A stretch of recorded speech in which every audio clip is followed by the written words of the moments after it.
আসসালামু আলাইকুম প্রিয় দর্শক বা অভিভাবকবৃন্দ। আজকে আমি আপনাদেরকে শিশুদের ডায়রিয়া সম্পর্কে কিছু কথা বলবো। আমরা জানি যে ডায়রিয়া একটা শিশুদের অতি পরিচিত রোগ। আমাদের দেশে বিশেষ করে 5 বছরের কম বয়সী শিশুদের যেসব রোগ হয়, শিশু মৃত্যু বা শিশুর রোগ নিয়ে আমাদের ভোগান্তি হয়, তার মধ্যে ডায়রিয়া অবশ্যই একটা অতি পরিচিত রোগ। তা ডায়রিয়া আমরা জানি যে যে কোনো ধরনের দূষিত খাদ্য খেলে ডায়রিয়া হতে পারে।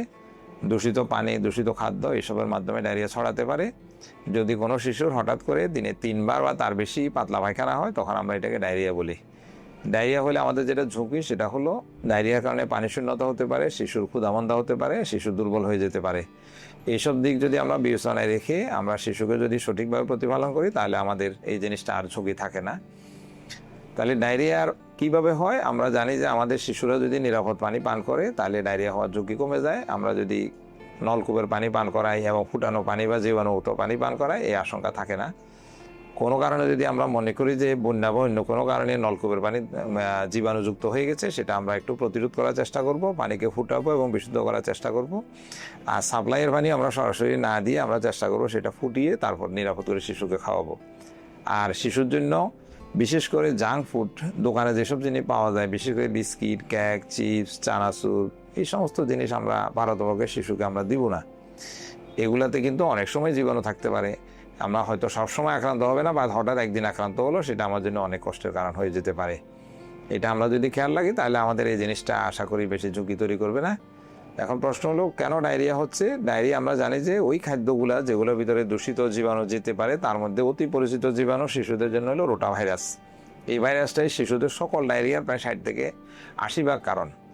আর বাকি 20 থেকে 30 ভাগ সাধারণত অন্য জীবাণু, যেমন আমরা জানি যে সেটা ইকোলাই নামক জীবাণুর কিছু ধরন আছে, সেটা দিয়ে হতে পারে। কম্প্যালোব্যাক্টার জীবাণু আছে, তারপরে এম্পটাময়বা হিস্টোবায়োটিকা আছে, এমনকি কলেরার জীবাণু আছে। এগুলো তুলনামূলক কম শিশুদের ক্ষেত্রে।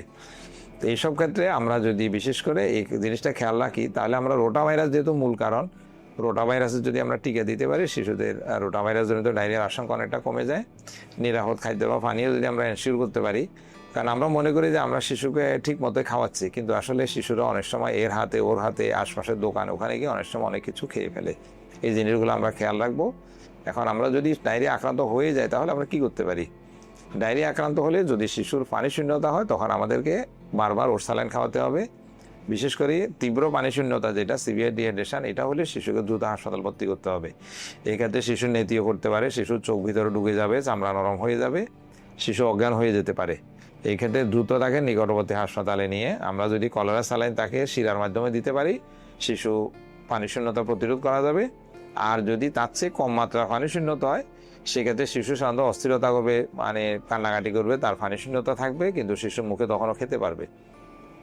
এই অবস্থায় মূল চিকিৎসা হলো আমাদের ওরসালাইন খাওয়ানো। আমরা যদি প্রতি কেজিতে 75 মিলি বা তার কাছাকাছি ওরসালাইন 4 ঘন্টার সময় নিয়ে ধীরে ধীরে শিশুকে খাওয়াতে পারি, তাহলে সাধারণত আর মারাত্মক পানি শূন্যতার দিকে যাবে না। এর বাইরে শিশুদের যখন পানি শূন্যতার লক্ষণ দেখা দিবে, তখন আমরা প্রতিবার পায়খানার পরে, যদি 1 বছর কম বয়সী শিশু হয়, আমরা 10 থেকে 20 চামচ বা আধা কাপ পরিমাণ আমরা ওরসালাইন খাওয়ানোর চেষ্টা করবো, বা পায়খানার পরিমাণ অনুযায়ী। আর যদি একটু বড় শিশু হয়, সেটা হয়তো 1 কাপ থেকে 1.5 কাপ হতে পারে, বা পায়খানার পরিমাণ অনুযায়ী হতে পারে। তাহলে স্যালাইন যদি আমরা ঠিক মতো খাওয়াই, নর্মাল খাবার যদি শিশুকে চালিয়ে যাই, তাহলে পায়খানার রোগী সাধারণত সবসময় হসপিটাল ভর্তি করতে হবে এমন কোনো কথা নেই, আমরা বাসাতে চিকিৎসা করতে পারি। এবং আমরা এই জিনিসটা যদি ঠিক মতো খেয়াল রাখি যে শিশুর কোনো কারণে পেটের অসুখ হয়ে গিয়েছে, এখন আমরা নিয়মিত স্যালাইন খাওয়াবো, ডাক্তারের পরামর্শ দিয়ে জিঙ্ক খাওয়াবো, এবং অন্য কোনো অ্যান্টিবায়োটিক যদি ডাক্তার মনে করেন তিনি যদি দেন, আমরা সেটা খাওয়াবো।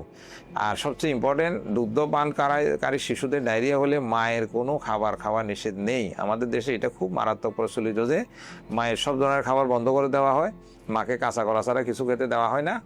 এতে দেখা যায় যে মায়েরও খাদ্যের ঘাটতি ঘটে, শিশুর দুধের পরিমাণ কমে যায়, শিশু আরও কাহিল হয়ে যায়। তাহলে মায়ের দুধের কোনো নিষেধাজ্ঞা নেই এবং মায়ের কোনো খাদ্যের নিষেধাজ্ঞা নেই, এটা যেন আমরা মনে রাখি।